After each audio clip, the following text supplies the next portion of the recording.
Welcome students. आज के video में हम कुछ रिलेशन फंक्शन के क्वेश्चन देखेंगे जो काफ़ी इंपॉर्टेंट है बोर्ड के पॉइंट ऑफ व्यू से। फर्स्ट क्वेश्चन देखिए। फर्स्ट क्वेश्चन में एक सेट आपके पास है ए, एलिमेंट है 1 2 3 डॉट डॉट 9। एक रिलेशन डिफाइन किया गया है और रिलेशन कैसे डिफाइन किया गया है देखिए, A comma B related C D. अभी तक जो रिलेशन के क्वेश्चन आपने किए हैं उसमें एलिमेंट एलिमेंट के साथ रिलेट हो रहा है।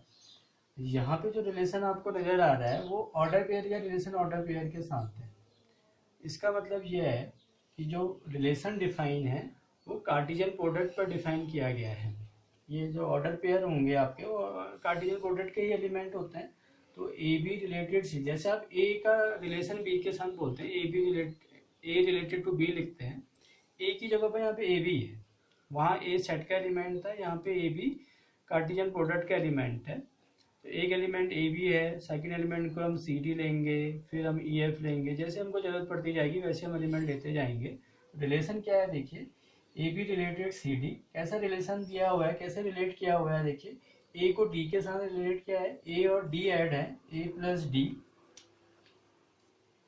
Equal to B plus C. Second को थर्ड एलिमेंट के साथ ऐड किया है, बी प्लस सी। अब आपने ये चेक करना है कि रिफ्लेक्सिव है या नहीं है, फिर सिमेट्रिक ट्रांजिटिव में हम लोग आएंगे। सबसे पहले हम रिफ्लेक्सिव में आते हैं।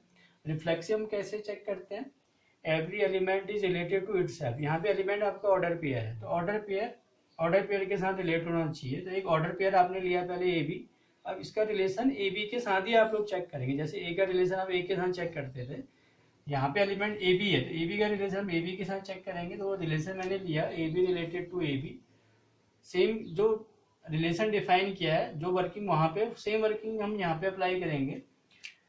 फर्स्ट एलिमेंट को फोर्थ के साथ ऐड करेंगे, तो यहाँ पे ए प्लस बी आ गया।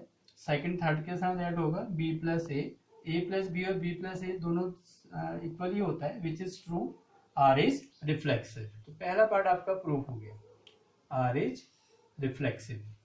फिर हम सेकंड में आएंगे, सिमेट्रिक। अब आपको दो एलिमेंट चाहिए, जैसे आप ए का रिलेशन बी के साथ दिखाते थे और फिर बी को ए के साथ रिलेट करते थे, सेम चीज यहाँ पे हो गया, बस डिफरेंस है कि एलिमेंट यहाँ पे ऑर्डर पेयर है, ये आपको ध्यान में रखना है।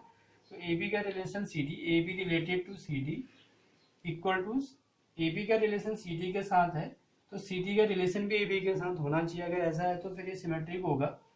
तो A B related C D, पहले मैंने एल एच एस की वैल्यू निकाली, तो फिर से सेम प्रोसेस होगा, फर्स्ट फोर्थ के साथ A plus D equal to B plus C L H S.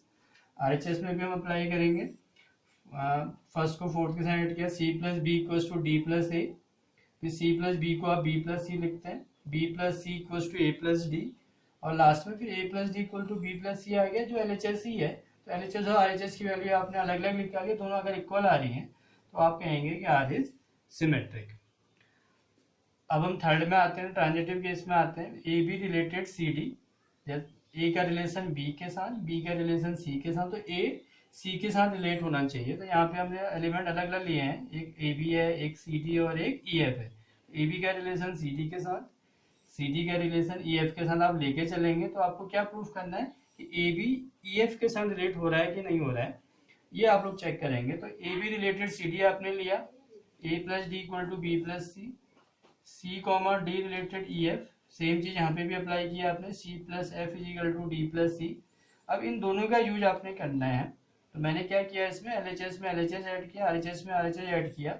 तो क्या कंडीशन आई, A plus F is equal to B plus C, और ए प्लस एफ अगर ये आ रहा है तो ए बी का रिलेशन ई एफ के साथ होगा। इसको आप अलग से भी शो कर सकते हैं कि जैसे मैंने यहाँ पे लिखा है कि ए बी रिलेटेड ई एफ लाना था हमको, तो यहाँ मैंने ब्रैकेट में लिखा है कि मुझे क्या चाहिए, A plus F is equal to B plus E चाहिए। तो यहाँ पे सॉल्व करके वही आ रहा है, A plus F is equal to B plus E आ रहा है। जैसे ये कंडीशन आई तो A B related E F, तो आर आपका रिफ्लेक्सिव भी है, सिमेट्रिक भी है और ट्रांजिटिव भी है। इसी क्वेश्चन में सेकंड पार्ट देखिए, सेट आपके पास है 1 2 3 डॉट डॉट 9। रिलेशन अभी हमने डिस्कस कर रहे थे, A B related C D है और रिलेशन क्या था, फर्स्ट फोर्थ के साथ और सेकंड थर्ड के साथ ऐड हो रहा है। अब आपने इसका इक्विवेलेंस क्लास, एक एलिमेंट दिया हुआ है, ऑर्डर पेयर दिया हुआ है, इसका इक्विवेलेंस क्लास आपने फाइंड करना है। तो इक्विवेलेंस क्लास का मतलब ये होता है कि इस ऑर्डर पेयर के साथ और कौन सा ऑर्डर पेयर रिलेट हो सकता है जो इस कंडीशन को सेटिस्फाई करता है। तो हम लेट कर लेते हैं कि इसके साथ ए कॉमा बी रिलेट हो रहा है। हमने क्या सपोज किया कि 2,5 के साथ क्या रिलेट हो रहा है, ए कॉमा बी रिलेट हो रहा है। तो ये इसी कंडीशन को सेटिस्फाई करेगा जो गिवन है यहाँ पे, A plus D first fourth के साथ सेकंड थर्ड के साथ 2 plus B is equal to कितना आ गया 5 प्लस ए, और b माइनस ए की वैल्यू आ गई आपकी 3, b इक्वल्स टू आ गया 3 प्लस ए। हमने सिलेक्ट किया था कि a कॉमा बी है आपका एलिमेंट जो 2,5 के साथ रिलेट हो रहा है। तो a कॉमा बी की वैल्यू मैं लिख रहा हूँ यहाँ पे, देखिए a तो a ही है और b की वैल्यू आ गई 3 प्लस ए। अब आपने इक्विवेलेंस क्लास फाइंड करना है कि क्या क्या एलिमेंट इसके साथ रिलेट हो सकते हैं। अब हमने a और b सपोज किया था और b की वैल्यू भी हम a के टर्म्स में फाइंड कर ले। a की वैल्यू क्या होगी, a बिलोंग्स टू a, ये जो a सेट आपको दिया है शुरू में 1 2 3 जो एलिमेंट हैं 1 से लेकर 9 तक, वो a की वैल्यू पॉसिबल हो सकती है। तो a की वैल्यू अगर आप 1 रखेंगे तो ये 1,4 आ जाएगा। तो 2,5 का इक्विवेलेंस क्लास 1,4 हो सकता है। अगर a की वैल्यू आप 2 रखेंगे तो 2,5 आ जाएगा। ऐसे आप रखते जाइए 3,6 आ जाएगा। तो ये और भी इसके क्या हो जाएंगे, इक्विवेलेंस क्लास हो जाएंगे। सेकंड क्वेश्चन को डिस्कस करते हैं। सेट आपके पास है a इक्वल्स टू 1 2 3 है। अब आपने इसमें number of equivalence relation find करने कि कितने number of equivalence relation possible हो सकते हैं। तो इक्विवेलेंस रिलेशन कब होगा, जब वो रिफ्लेक्सिव भी होगा, सिमेट्रिक भी होगा, ट्रांजिटिव भी होगा। तो इसमें दो चीज़ आपको याद रखनी है। अगर आपका Cartesian product a cross a का है तो एक जो आइडेंटिटी रिलेशन होगा और यूनिवर्सल रिलेशन होगा। Identity relation and universal relation are always equivalence relation. एक रिलेशन मैंने बनाया 1,1 2,2 3,3, ये आइडेंटिटी रिलेशन है। Every element is related to itself only, itself only में वो आइडेंटिटी रिलेशन होता है। और जब रिफ्लेक्सिव रिलेशन भी मैंने आपको डिस्कस किया था आपके साथ, तो बोला था कि आइडेंटिटी रिलेशन ही चल रहा है रिफ्लेक्सिव, तो रिफ्लेक्सिव भी होगा, सिमेट्रिक भी होगा, ट्रांजिटिव भी होगा। तो आपने इस बात को याद रखना है कि आइडेंटिटी जो रिलेशन होगा वो हमेशा क्या होगा, इक्विवेलेंस रिलेशन होगा। अब इसमें कंडीशन अप्लाई कर सकते हैं कि रिफ्लेक्सिव है या नहीं है, सिमेट्रिक है या नहीं है, ट्रांजिटिव है, तीन की तीन कंडीशन को सेटिस्फाई कर रहा है। तो एक सेट आपका पहला आंसर ये आ गया कि एक तो ये है आपका इक्विवेलेंस रिलेशन। सेकंड देखिए R2 लिख रहे हैं a cross A. Universal relation भी आपका क्या होता है, इक्विवेलेंस रिलेशन होता है। a क्रॉस ए में आपके 3 एलिमेंट a में है तो 3 इंटू 3 9 एलिमेंट आएंगे और वो भी आपके इक्विवेलेंस रिलेशन की इक्विवेलेंस कंडीशन को क्या करेंगे, सेटिस्फाई करेंगे। अब हम तीसरे टाइप का रिलेशन बनाने की कोशिश करते हैं। देखिए अब क्या है, देखिए आपने ए के जो एलिमेंट है उनको खुद के साथ रिलेट करा दिया और बाकी सबके साथ भी रिलेट कराते हैं। खुद के साथ जब आपने रिलेट कराया तो आइडेंटिटी रिलेशन, बाकी सबके साथ रिलेट कराया तो यूनिवर्सल रिलेशन। अब इसके अलावा भी और कंडीशन हो सकती है। यहाँ पे क्या हो सकता है कि अगर 1 केवल 2 के साथ रिलेट हो रहा है, यहाँ पे मैं लिख भी रहा हूँ 1 2 3 1 2 3, तो 1 का रिलेशन मैं 2 के साथ चेक कर रहा हूँ कि अगर 1 का रिलेशन 2 के साथ होगा तो हम इक्विवेलेंस रिलेशन बना सकते हैं या नहीं बना सकते हैं। 1,1 2,2 3,3, तो ये तो होगा ही होगा, तभी रिफ्लेक्सिव होगा। अब 1 को मैं 2 के साथ रिलेट करा रहा हूँ, 1 इज रिलेटेड टू 2 ओनली, केवल 2 के साथ रिलेट हो रहा है। 1 को 2 के साथ रिलेट कराया, अगर 1 2 इस R3 में है तो 2 1 भी होना चाहिए, तभी ये सिमेट्रिक भी होगा। तो देखिए एक रिलेशन और बन गया जो इक्विवेलेंस है, ये रिफ्लेक्सिव भी है, सिमेट्रिक हमने बना दिया है। 1 2 2 1 तो 1 1 आपका बिलोंग करेगा, तो ये क्या होगा, ट्रांजिटिव भी होगा। तो एक रिलेशन आपने और बना दिया है। नंबर 4 एक बार और ट्राई करते हैं कि और क्या पॉसिबिलिटी है इसमें। 1 1 2 2 3 3। अब देखिए 1 को मैंने 2 के साथ रिलेट कराया था यहाँ पे, अब मैं 1 को 3 के साथ रिलेट करा रहा हूँ। तो 1 3 1 3 है तो सिमेट्रिकली 3 1 भी होना चाहिए। 1 3 3 1 है तो 1 1 तो ऑलरेडी आपके पास है ही, तो ये ट्रांजिटिव भी हो गया। तो एक और इक्विवेलेंस रिलेशन आपका बन गया यहाँ पे। जब आपने 1 को 3 के साथ रिलेट कराया। ठीक है, 1 का रिलेशन 2 के साथ भी हो गया, 3 के साथ भी हो गया, खुद के साथ तो आपने शुरू में ही बना लिया था जो आरएनटी रिलेशन था, तो 1 तीनों के साथ रिलेट हो चुका है। ऐसी 2 के लिए देखिए, 2 1 के साथ तो रिलेट हो ही चुका है। अब हम 2 को 3 के साथ रिलेट करा के देखते हैं। नंबर 5 1, 1 2, 2 3, 3 1 के रिलेशन पूरे हो चुके हैं, 2 का रिलेशन 3 के साथ हम लेते हैं। 2 3 बिलोंग्स टू आर, 2 3 है तो 3 2 भी होना चाहिए, तो ये सिमेट्रिक हो जाएगा। 2 3 है, 3 2 भी है, 2 3 3 2 2 2 ऑलरेडी है, तो फिर से इक्विवेलेंस रिलेशन बन गया। तो एक इक्विवेलेंस रिलेशन और आ गया। देखिए 2 भी अब 3 के साथ रिलेट हो गया है, 2 2 के साथ ऑलरेडी रिलेट हो चुका था, 2 1 के साथ हमने अभी इससे पहले वाले में किया था। तो 1 के भी रिलेशन पूरे हो गए, 2 के भी रिलेशन पूरे हो गए। 1 और 2 के जब रिलेशन पूरे हो गए तो इसका मतलब है कि ऑटोमेटिक 3 के भी सारे के सारे रिलेशन हो चुके हैं। अब कोई रिलेशन नहीं बचा हमारे पास। एक रिलेशन आपका आइडेंटिटी रिलेशन, एक यूनिवर्सल रिलेशन, एक आपने क्या किया था 1 को 2 के साथ रिलेट किया था, एक इक्विवेलेंस इससे बना।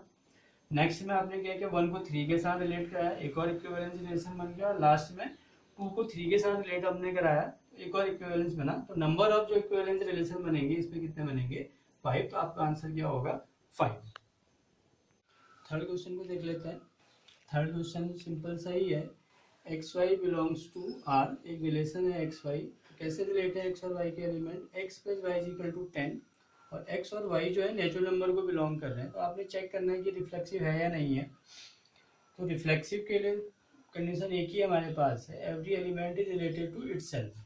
हर एक एलिमेंट खुद के साथ रिलेट होना चाहिए। तो नेचुरल नंबर 1 से स्टार्ट होते हैं, तो 1 1 होना चाहिए, 2 2 होना चाहिए, 3 3 होना चाहिए, सारे एलिमेंट रिलेट होने चाहिए। तो देखिए यहाँ पे अगर आप 1 1 लेते हैं, 1 1 बिलोंग्स टू आर, तो रिलेशन क्या है आपका एक्स प्लस वाई 10 आना चाहिए। तो यहाँ एक्स की वैल्यू 1, वाई की वैल्यू 1, तो 1 + 1 कितना हो गया 2, which is not equal to 10।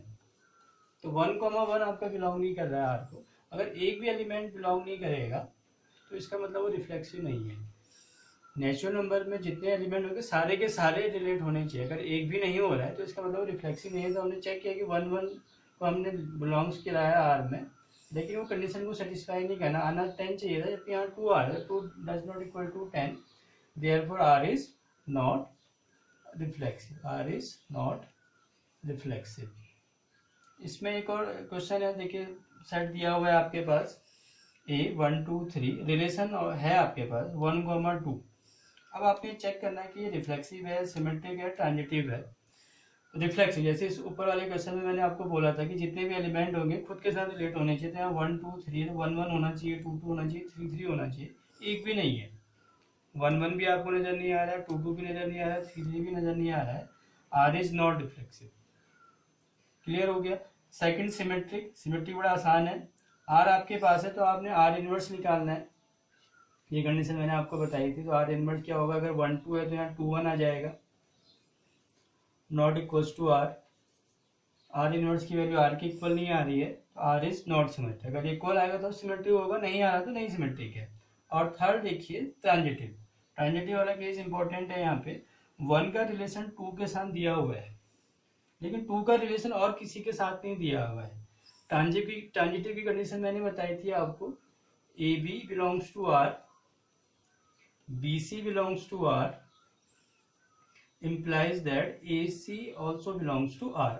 A B R को बिलोंग कर रहा है और बी सी भी आर को बिलोंग कर रहा है, तो ए सी भी करना चाहिए। अब इस क्वेश्चन में क्या है, केवल ए बी आपके पास दिया हुआ, ए का रिलेशन बी के साथ है, बी का रिलेशन आपके पास है ही नहीं यहाँ पे। तो जब तक ये कंडीशन आपके पास नहीं आएगी तब तक आप इसको चेक नहीं कर पाएंगे और ये प्रूफ नहीं कर पाएंगे कि ये कंडीशन फॉल्स हो रही है। तो अगर आप ये प्रूफ नहीं कर पा रहे कि ये फॉल्स है, तो उसका मतलब यह है कि कंडीशन क्या होगी, ये जो स्टेटमेंट दिया हुआ है ये ट्रू स्टेटमेंट होगा। तो आर क्या होगा आपका, ट्रांजिटिव होगा। ये रिफ्लेक्सिव नहीं है, सिमेट्रिक भी नहीं है, केवल ट्रांजिटिव। ट्रांजिटिव क्यों है, क्योंकि इस कंडीशन को भी कंट्राडिक्ट नहीं कर रहा है। अगर वो कंट्राडिक्ट नहीं करेगा तो तब तक हम उसको क्या लेंगे, टू ही लेंगे। तो आर यहाँ पे क्या हो गया, ट्रांजिटिव। अब एक क्वेश्चन फंक्शन का डिस्कस करते हैं। कंपटीशन एग्जाम में के लिए की पॉइंट ऑफ व्यू से काफ़ी इंपॉर्टेंट है। तो वो कभी भी पूछता है आपसे कि कितने 1 1 फंक्शन बनेंगे, कितने 1 2 फंक्शन बनेंगे। तो दोनों का फॉर्मूला मैं आपको बता रहा हूँ, इसका यूज़ करके आप बता सकते हैं कितने 1 1 फंक्शन बनेंगे, कितने 1 2 फंक्शन बनेंगे। N is equal to X, तो N A cardinal number of A में जितने एलिमेंट है वो एक्स से रिप्रेजेंट हो रहे हैं, बी में जितने एलिमेंट है वो वाई से रिप्रेजेंट हो रहे हैं। कंडीशन है कब आप फॉर्मूले का यूज़ करेंगे, जब X less than equal to Y होगा तभी आप इस फॉर्मूले का यूज़ करेंगे। अगर एक्स की वैल्यू ग्रेटर देन वाई होगी तो कोई भी 1 1 फंक्शन नहीं बनेगा, जाहिर सी बात है कि वो एक से रिलेट नहीं हो पाएगा। तो कंडीशन ये फॉर्मूला कब अप्लाई करेंगे, जब X less than equal to Y होगा। तो फॉर्मूला है नंबर ऑफ 1 1 फंक्शन का Y P X, P means permutation, permutation में जो फॉर्मूला हम लोग अप्लाई करते हैं वो यहाँ पे अप्लाई करेंगे वाई पी एक्स। वाई की वैल्यू भी आपके पास होगी, एक्स की वैल्यू भी आपके पास, यहाँ पे रखेंगे, परम्यूटेशन का फॉर्मूला लगाएंगे तो आपको पता चल जाएगा कि नंबर ऑफ 1 1 फंक्शन कितने होंगे। फिर ऐसे ही ऑन टू फंक्शन के बारे में है, यहाँ पे जो कंडीशन है देखिए थोड़ा सा चेंज है, X greater than equal to Y है। अगर एक्स लेस देन वाई होगा तो कोई भी ऑन टू फंक्शन ही बनेगा। तो number of onto function कब आप फाइंड करेंगे, X greater than equal to क्या होना चाहिए, वाई होना चाहिए। फॉर्मूला आपके पास है sigma R equal to 1 to X minus 1 to the power X minus R X C R into R to the power Y. इस फॉर्मूले का यूज करेंगे। कैसे यूज करेंगे, पहले आप आर की वैल्यू 1 रखेंगे, प्लस साइन आएगा, फिर 2 रखेंगे, प्लस 3, कब तक रखते जाएंगे, एक्स तक रखते जाएंगे सारी वैल्यूज। जब आपने वैल्यूज पुट कर दी एक सीरीज आपकी बनेगी, हो सकता है एपी हो, जीपी हो, एजीएस हो या बाइनोमियल सीरीज हो, एक्सपोनेंशियल सीरीज हो, जैसी भी सीरीज आपको नजर आ रही है उसका समेशन आप फाइंड करेंगे। तो number of onto function आप लोग क्या कर सकते हैं, फाइंड कर सकते हैं।